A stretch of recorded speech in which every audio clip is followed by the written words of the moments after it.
Right. We want also to hear from our panelists this morning. We have with us Elisha Ongoya, who is a senior lecturer at Kabarak University Law School. Also, we have with us Barrack Muluka.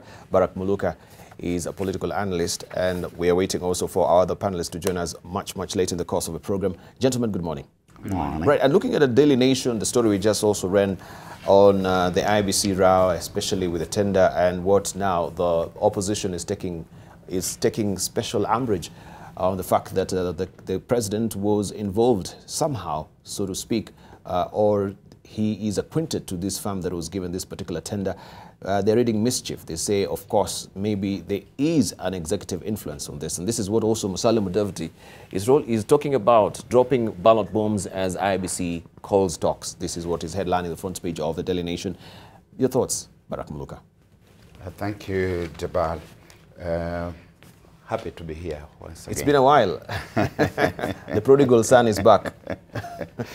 Now, the first two very quick things. Number one, this is an unfolding story, and so we are going to need to get to grips with its breadth and depth, and to establish the veracity of what is being said.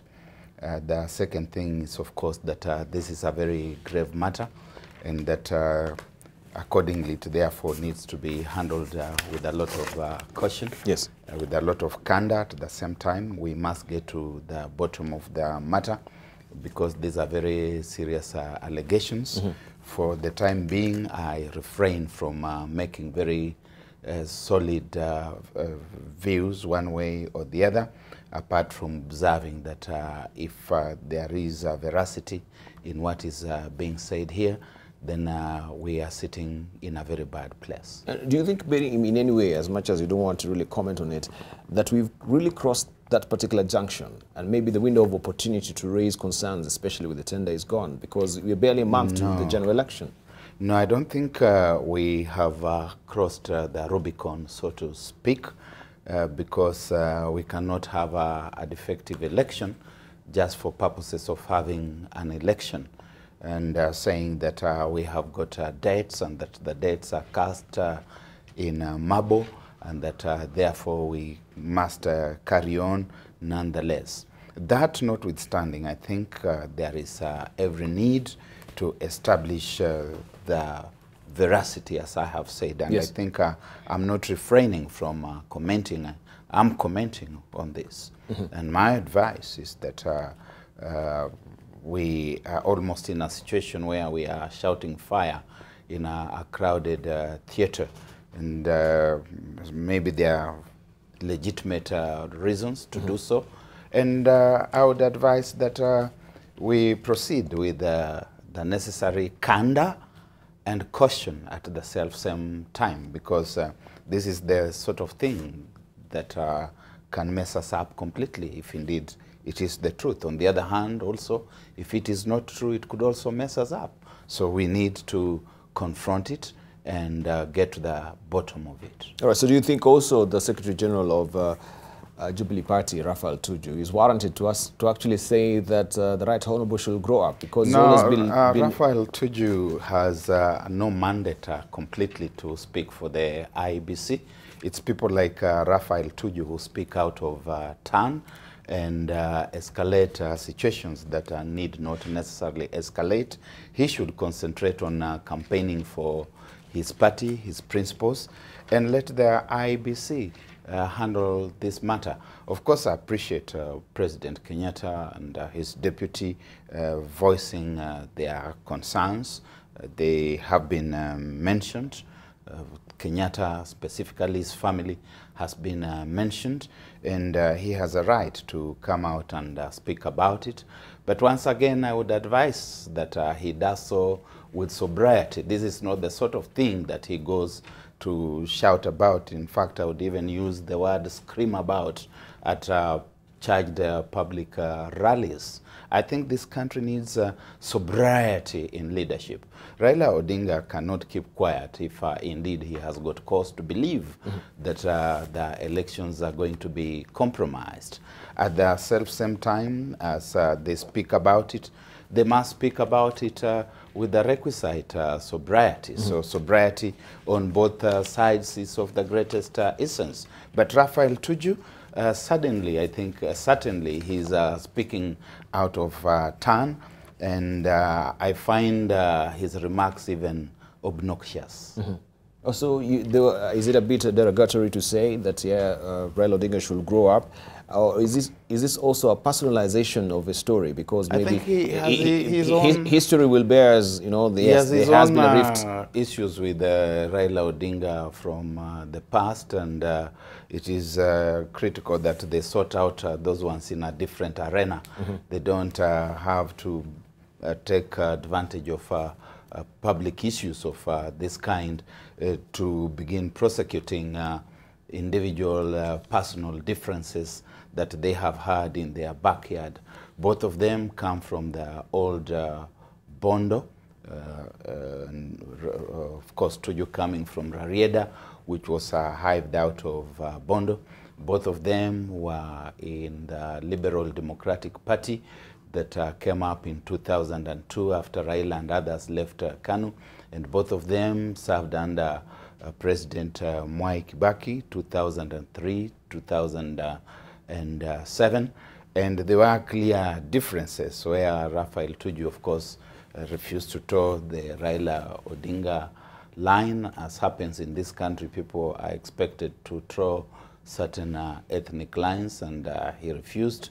He aligned himself a lot more with Mwai Kibaki, and which caused consternation around Raila Odinga and his inner sanctums, and things steadily degenerated, moving from bad to worse, to the extent that Raphael Tuju lost the 2007 election, and there's bad blood between the two. And so Tuju should also acknowledge that he has other issues, that he is using this opportunity to put on the table. All right, let's hear from Elisha. Yes, there are two things that I think are critical. Item number one is the principles of our electoral system. One of the key, it is not in dispute that procurement of ballot papers is one and an important aspect of our electoral process. Yes. The Constitution decrees in Article 81 that one of the principles governing this electoral system is transparency, meaning whatever is happening must be visible to anyone who has an eye to see. Yes. And number two, it is also a principle of our electoral system in Article 81 that it is accountable, meaning nothing should be shrouded in mystery. People should be able to explain. But related to that is the fact that one of the key pillars of our constitutional framework, which people highly appreciate, is that our constitutional framework is anchored on a pillar of justification. Holders of public office must justify whatever they do. There's nothing so special about public office that what you do it purely because you wield power. You must be able to rationalize on reasonable grounds why you have done what you have done. And therefore, taking into account the principle of justification, when questions like these ones here are raised, it is not sufficient to say, let those who are saying them prove what they are saying. You must come out openly as a responsible public officer, lay bare what you have done, so that anyone who can assess it and vindicate you. So it's incumbent upon the IEBC, anchored on the principle of transparency and accountability on the one hand, and on the principle of justification that underscores our constitutional architecture and design, to come out openly and probably in a paid up media, but lay bare how the procedure, the process of procurement of ballot papers has been undertaken. It's also true that relationships have been mentioned, and I want to be as cautious as my colleague, Mr. Barrack Muluka, because these are claims. I therefore do not want, on the face of it, to claim that they are credible or otherwise. But I want to suggest that since specific names have been mentioned as having played a brokerage hand in the sealing of this contract, the IEBC must come out clear, because the IEBC is an independent commission. It's expected to conduct itself independent of any influence of this kind of nature. So it must come out clear and explain whether or not any of these people were involved. I've said before, we live in an era of justification, and therefore the burden is not as is in the normal legal process incumbent upon whoever alleges. Whoever exercises public power must justify what they have done. That's item number one. Item number two, in the 2013 presidential election process, an issue arose about the procurement of technology in that election. In fact, the Supreme Court made a definitive finding that there were boardroom deals in the procurement of that process for which investigations were recommended by a judgment of the Supreme Court. Yes. That means that on the evidence laid bare at the Supreme Court, there was a definitive judicial finding in petition number 5, the famous Raila Odinga versus Uhuru Kenyatta petition, that there were underhand deals in procurement of technology in the 2013 elections. It is all out for us who had eyes and saw what exactly transpired with the use of technology in the 2013 elections. It was a total fiasco. And part of that fiasco has been accounted for on account of boardroom deals. It's therefore openly perilous for us to learn nothing from that historical occurrence and begin running another procurement process in an election in a manner that makes it extremely controversial. I think we all agree that this country is too important to be messed up by a few men or women sitting in a boardroom somewhere. They owe it to the general public of Kenya to conduct themselves in a manner that may not be perfect because they are human beings, but is credible and reasonably credible. So, as you mentioned, yes, we have maybe mistakes from the past that we can learn from. But why aren't we really learning as a country, as institutions, Barrack Muluka? We are still in the same mess, embroiled still in procurement, malpractices. Well, you hear leaders, particularly political leaders in the establishment, using even on public podiums expressions such as "what I do." Deputy President is particularly fond of the expression "mutadu," "what I do," meaning what can you do? We will do it and we will get away with it. So that the culture of impunity is very deeply entrenched in this country. Yes. And because you do things, you get away with them, nothing happens to you, people then get to understand that they are above the law. If you look at the Smith and Usman case that my colleague talks about here, people who were involved with these activities in the United Kingdom are serving a term.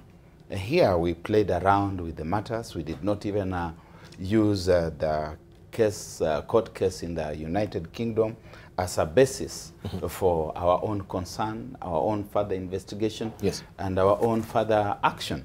And therefore, people who see that things have happened in the past and nothing can happen, nothing did happen, know that this time round things could happen again and nothing will happen. And so the culture of impunity gets very deeply entrenched. Right. I think Barrack is right that there's only one, the greatest threat actually to this country is impunity. That's the greatest threat. If you evaluate the challenges facing this country in their order of priority, the one that ranks top in my humble view is impunity. The blatant commission of wrongs with a clear understanding that no evil will visit you for the wrongs you have committed. You know, I respect commonplace thieves. When they come to your house, they come under the cover of darkness. They respect you. That's why they don't want you to know them or see them. Public office holders in this country behave worse off than commonplace thieves. They violate you in broad daylight as you see them and ask you, rub it in your face. So what will you do about it? And that's precisely, and let me tell you, Debarl, these things are not minor. Yes. If you follow the 2013 presidential election dispute, you will realize that one of the greatest questions raised in that dispute, which unfortunately the court didn't pronounce itself on well, was the question of which company was procured to transmit the results electronically. That company's director had a direct business relationship with one of the presidential candidates in that election. And therefore, when you heard these questions being raised, did technology fail in that election, or was technology made to fail in that election? Those questions are not idle. those questions are anchored on this kind of behavior by responsible office holders, or rather, office holders who ought to exercise responsibility, but who have decided to do the exact opposite. And it is not proper to approach another election in this kind of a manner. I pray and trust that these allegations are not in fact true, that when facts and figures come out, we will find that in fact there was no substance in them. But if these facts will turn out to be true, then this country has quite a bit of soul searching and prayers to carry out. So does it mean that if the president also is seen maybe accommodating a delegation from a party that is interested, and maybe it is diametrically different from the question that we're asking about the ballot papers, they're here for a very different reason, then that particular posture or gesture is questionable? I don't think the fact of the president hosting someone is what is an issue here. The president can host anyone, including you and me. Yes. And yet you are here as a media practitioner to cover elections, yes, and you must cover them as impartially as possible, yes, in terms of our media laws. The allegation being raised here, as I read it myself, is different. It is that, number one, the local agent of this company is the brother to the president. Now, that raises clear questions of potential conflict of interest. The questions being raised here is that, in fact, the fact of the award of this tender was discussed in that meeting. Now, you see, that raises integrity questions well beyond the fact of just being hosted as a business, a person with a business or an investor by the president. The president hosts all manner of investors, and I think it is an integral part of his obligation in terms of, creating opportunities for the men and women of this country to do that, to attract investment. But when matters begin rising that, in fact, the actual question in discussion was the procurement of this particular contract, and that the person tasked with organizing locally for this company is the brother of the president, that allegation, as my friend has pointed out, is grave. I'm not saying on the face of it is credible. I'm not saying it has been confirmed. But as I said earlier, I trust that the confirmation be in the negative. If it's in the positive, then this country is in very deep waters.